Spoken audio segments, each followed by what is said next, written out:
Hello students, welcome back to class 12 physical education crash course जिसमें हम सीखेंगे 10 दिन में 10 यूनिट्स। और आज हम कवर अप करने वाले हैं unit number 9 psychology and sports. अब साइकोलॉजी एंड स्पोर्ट्स में सबसे इम्पॉर्टेंट पहला टॉपिक हम करते हैं पर्सनैलिटी। पर्सनैलिटी को बहुत सारे लोग ना अपीयरेंस से कंफ्यूज कर देते हैं, बट आप कैसे दिखते हो that is not your personality. Personality होती है कि एक इंसान के थॉट्स, उसकी फीलिंग्स, उसका बिहेवियर, ये सब मिल के एक बंदे की पर्सनैलिटी बनाते हैं। और हर बंदे की पर्सनैलिटी एक दूसरे बंदे से डिफरेंट होती है। ठीक है। कार्ल जंग के हिसाब से पर्सनैलिटी दो तरह की है, इंट्रोवर्ट और extrovert. You better know about it. ठीक है। इंट्रोवर्ट वो लोग होते हैं जो शांत, रिजर्व स्वभाव के हैं, और एक्सट्रोवर्ट वो लोग होते हैं जो आउटगोइंग है, एनर्जेटिक है, जिन्हें लोगों से बात करना पसंद है। ठीक है। एक वैसे एम्बीवर्ट भी होते हैं जो इन दोनों का मिक्सचर होते हैं। अब बात करते हैं बिग 5 पर्सनालिटी थ्योरी की। बिग 5 पर्सनालिटी थ्योरी बहुत इंपॉर्टेंट है। इसमें 5 ट्रेड्स आते हैं, 5 पर्सनालिटी ट्रेड्स हैं, जिसमें एक है ओपननेस। ओपननेस वो एबिलिटी या क्वालिटी है कि आप न्यू चीज़ों के लिए कितना ओपन है, न्यू एक्सपीरियंसेस के लिए कितना ओपन है। Next is conscientiousness. ये क्वालिटी बताती है कि आप डिसिप्लिन्ड और ऑर्गेनाइज्ड हैं या नहीं हैं। अगला है extraversion. Extraversion is similar to extrovert, which means outgoing, friendly. Agreeableness, कि आप कोऑपरेटिव हैं कि नहीं हैं। न्यूरोटिसिज्म, आप स्ट्रेस और एंजाइटी को कितना हैंडल कर पाते हैं, that is your neuroticism. So these are big 5 personality theory. Sports में एक एथलीट की पर्सनैलिटी उनके परफॉर्मेंस और टीम रिलेशन दोनों पे असर डालती हैं। ठीक है। अगला टॉपिक है मोटिवेशन। टाइप्स एंड टेक्निक्स हम इसमें डिस्कवर करेंगे। ठीक है। मोटिवेशन होता क्या है? एक इनर ड्राइव जो हमें एक्शन लेने पर मजबूर कर देती है कि what's your motivation behind doing this, हम पूछते हैं ना।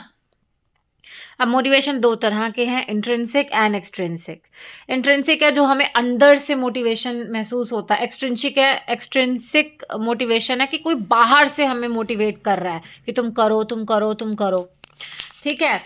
अब कुछ टेक्निक्स हैं जो आपका मोटिवेशन इंप्रूव कर सकती है, जिसमें से सबसे फेमस टेक्निक है गोल सेटिंग। अपने गोल बनाओ, गोल्स को क्लियर रखो, और वो गोल्स आपके लिए एक मोटिवेशन रहेगा कि मुझे इस गोल को अचीव करना है। You will feel better.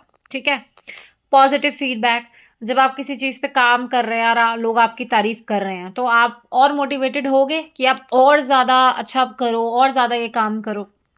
Reward system, अगर आपको इससे रिवॉर्ड मिल रहा है, जैसे जॉब करने से सैलरी मिल रही है, ठीक है, एग्जाम में पढ़ाई करने से नंबर अच्छे आ रहे हैं, स्पोर्ट्स की प्रैक्टिस करने से परफॉर्मेंस अच्छी हो रही है, so these are rewards. Rewards हमें मोटिवेशन देती हैं।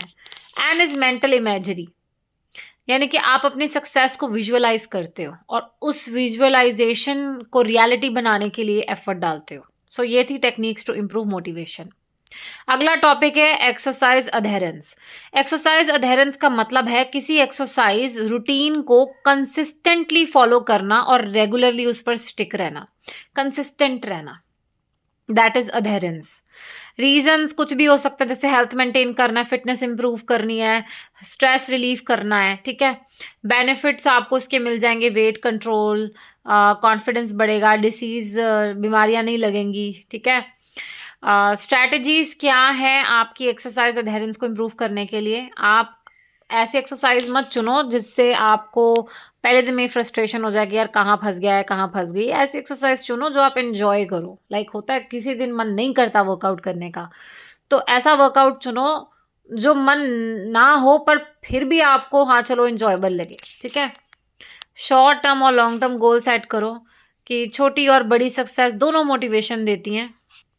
ग्रुप एक्सरसाइज करो। कई बार क्या होता है, अपना मन नहीं कर रहा लेकिन हमारे साथ वाले मेंबर्स का मन कर रहा होता है, चलो हाँ हम स्पोर्ट्स करते हैं, एक्सरसाइज करते हैं, वर्कआउट लगाते हैं, तो फिर उनके साथ अपना भी लग जाता है। सो ये बेनिफिट्स होते हैं। ठीक है। अगला टॉपिक है aggression in sports, meaning and types. Aggression मतलब स्ट्रॉन्ग एनर्जी जो किसी को डोमिनेट करने के लिए यूज होती है, गुस्सा डोमिनेट करने के लिए यूज होती है। अग्रेशन के दो टाइप्स हैं, hostile aggression and instrumental aggression. Hostile aggression यानी कि दूसरे को हर्ट करने के लिए, नेगेटिव, कि जब आपकी मंशा है ना कि आप किसी को तकलीफ, किसी को दर्द पहुंचाओ, उसे होस्टाइल अग्रेशन कहते हैं। इंस्ट्रूमेंटल अग्रेशन, गेम जीतने के लिए एनर्जी यूज करना इज इंस्ट्रूमेंटल अग्रेशन। वैसे एंगर और अग्रेशन में मैं साइकोलॉजिकली आपको डिफरेंस बता दूं तो अग्रेशन फिजिकल लेवल पर भी पहुंच जाता है, बट जो एंगर है वो इमोशनल लेवल पर रहता है, जुबान तक रहता है, वर्डिंग्स तक रहता है, but aggression it gets physical. Okay, example दे देती हूँ अग्रेशन का। रेसलिंग में कंट्रोल्ड अग्रेशन यूज होता है, पर फाउल प्ले नहीं होना चाहिए, ठीक है। अगला कॉन्सेप्ट है psychological attributes in sports. Psychological attributes हैं कुछ स्पोर्ट्स में, जो कि हैं सेल्फ स्टीम, अपने आप पर विश्वास होना बहुत इंपॉर्टेंट है। अगर आपको अपने आप पर विश्वास है, आपका परफॉर्मेंस बेटर होगा। मेंटल इमेजरी बहुत अगेन एक इंपॉर्टेंट साइकोलॉजिकल एट्रीब्यूट है स्पोर्ट्स में, कि आप अपनी सक्सेस को विजुअलाइज करो। कहते हैं ना कई लोग कि मुझे वर्ल्ड नंबर 1 चैंपियन बनना है, दैट्स दैट विजुअल, देन आप उसे अचीव करो। सेल्फ टॉक, अपने आप से पॉजिटिव बात करो, चाहे दुनिया नेगेटिव भी हो, but you should be positive with your self. अगला है गोल सेटिंग। गोल्स तो रखने चाहिए, वरना गोल ना रखना इज लाइक कि आप अपने घर से निकले हो, आपको पता नहीं जाना कहाँ है, आप ऐसी सड़कों पे घूमते रहोगे, टाइम वेस्ट होता रहेगा।